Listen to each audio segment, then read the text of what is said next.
What's up everyone, Jake here with Uncommon EDC, and today I'm checking out two more knives from Damn Designs. If you recall, maybe a week or a week and a half ago now, I did two other Damn Designs, and those were the Ryu and the Ghoul, and both of those are kind of smaller size knives, and these are both fuller size knives, but similar to the Ryu and the Ghoul, which both have the same handle size and shape and are exactly the same in the handle, but different blades. These are kind of the same deal. They're going to have the same handle but different blades, and these ones actually have a little bit different dimensions because the blade lengths are slightly different, whereas the Ryu and Ghoul were basically exactly the same. So the two models I picked up were the Basilisk in tan and the Yokai in jade, and you see they're both the black 14C28N blades.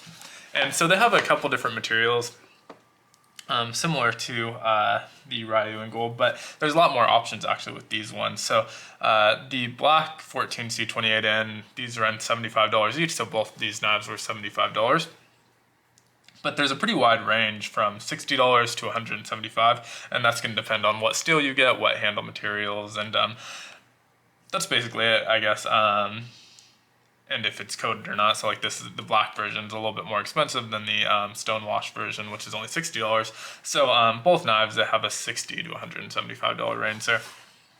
So first up, I'm going to open up the Basilisk, and I've opened up both these already, so kind of remove some of the packaging, but they do come with the cleaning cloth, and that's about it. Just kind of a foam and a bag. And so as you can see, this one came in the tan.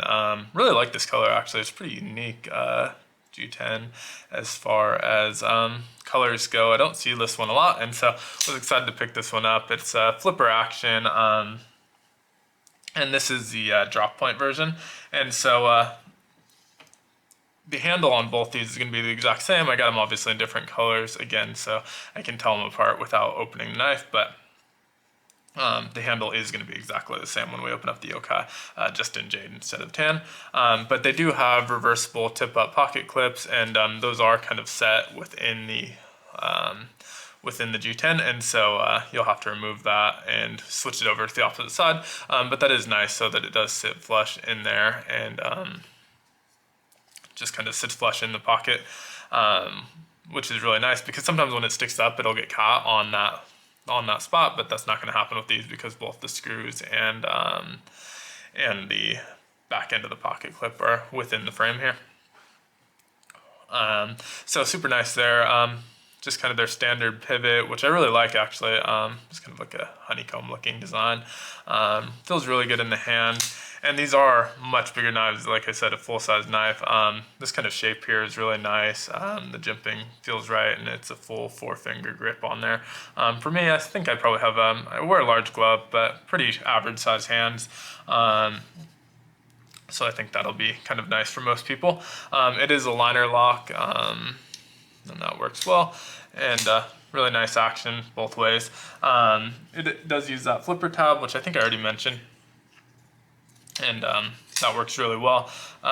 One thing that I did notice, and let me get actually out the Yokai before we get too much further. And the Yokai again, so this is a jade handle. It's kind of see-through, so you see the liners in there. And same exact handle, flipper, pocket clip, all of that good stuff, pivot, are all going to be exactly the same.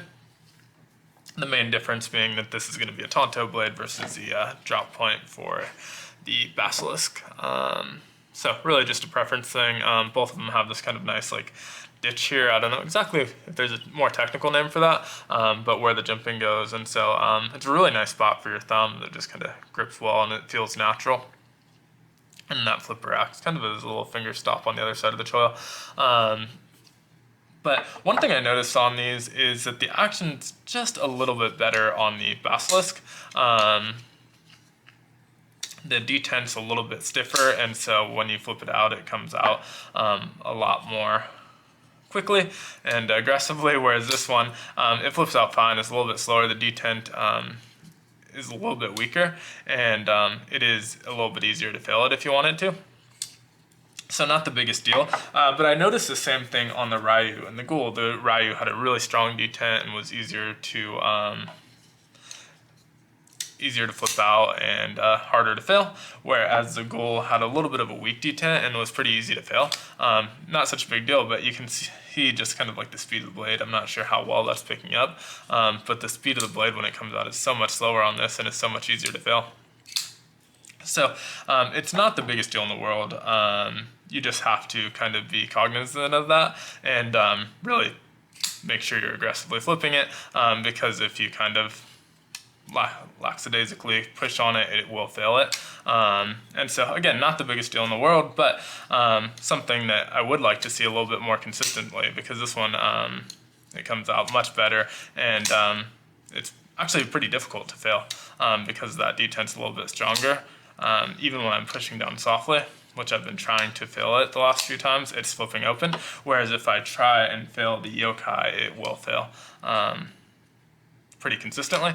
And so again, I can open this very consistently. It's just something that you have to be cautious of and thinking about, making sure that you're really kind of flipping that with a nice force behind it and really snappily. And so just something to keep in mind. These are made in China, so it's a little bit to be expected, and at the price point, you can't complain a whole lot. They're $75, which is, for me, what I'd consider in that budget range. Everyone has a different kind of metric on where they'd place budget range. I say under $100 is usually pretty budget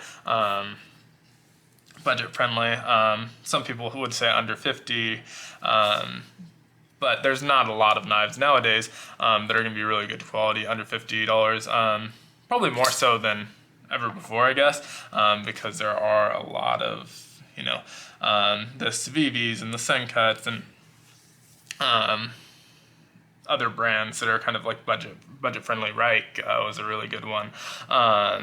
That are Gonzo, CJRB, all of these sub $50 knives that are making incredible knives out of China, of course, and they're really good knives. But I still think $75 kind of falls within that range for me. Oh, there we go. I was finally able to fail that one. But both of these are really fun knives, really fidgety. Again, I might be able to get that action a little bit better if I take it apart and kind of clean it up and lube it up and all of that good stuff. These are liner locks. I don't think I've given the dimensions yet. So we'll start with the Basilisk, just because I have the notes here first. So this is a 3.8 inch blade with a 3.65 inch cutting length. Both are the same handle, obviously, so 4.86 inches, and this one's at 8.1 inches overall. And I think they weigh in at 5.5 ounces. So a little bit heavy, but this is a pretty big knife, 8 inches open, so I don't think that's too bad. For the yokai, we have a little bit longer blade, so 3.85 with the 3.7 inch cutting edge. Again, the handle is exactly the same, so you're getting that 4.86 inch handle and an 8.2 inch overall. And this one also weighs in at 5.5 ounces. So very similar. The big difference, of course, is going to be just the blade shape, the Tanto versus the drop point. So that's really going to be preference. But the yokai is slightly longer, but not really noticeable. Obviously, right next to each other, they look pretty similar. But overall, very happy with both of these. Again, $75 is in kind of my budget range, and they feel like more than a $75 knife. So they punch a little bit above their weight class, I'd say. And been really impressed with the designs and kind of the prices and just the overall feel of these Dam Design knives. Again, the only complaint I'd have, if I were to have a complaint, is both times I ordered two knives. And in the smaller one, I had one with a really strong detent and one with a really weak detent. And then again, with the full-size knives, I have the same thing. And so there does seem to be somewhere on their kind of manufacturing is that it's not super consistent.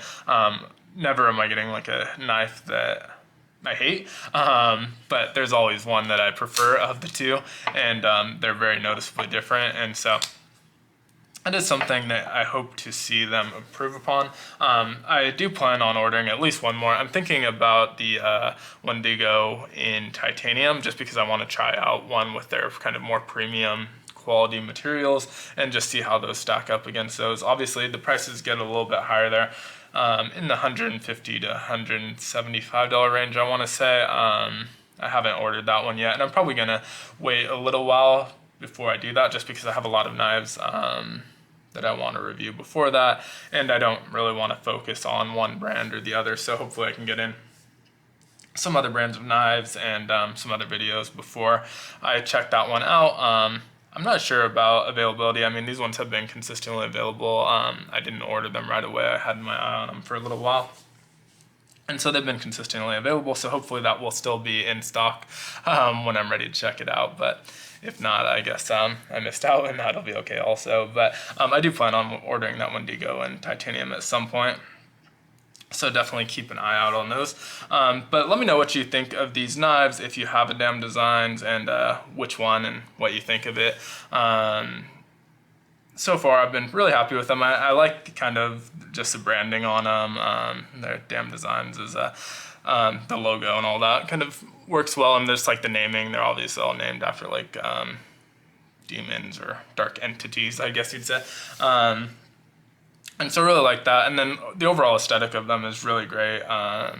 The one gripe I've had obviously has been kind of just the consistency. And I think it's a somewhat newer brand, so I think they'll kind of lock that down as they go. But I've been really impressed with them so far, especially at their price.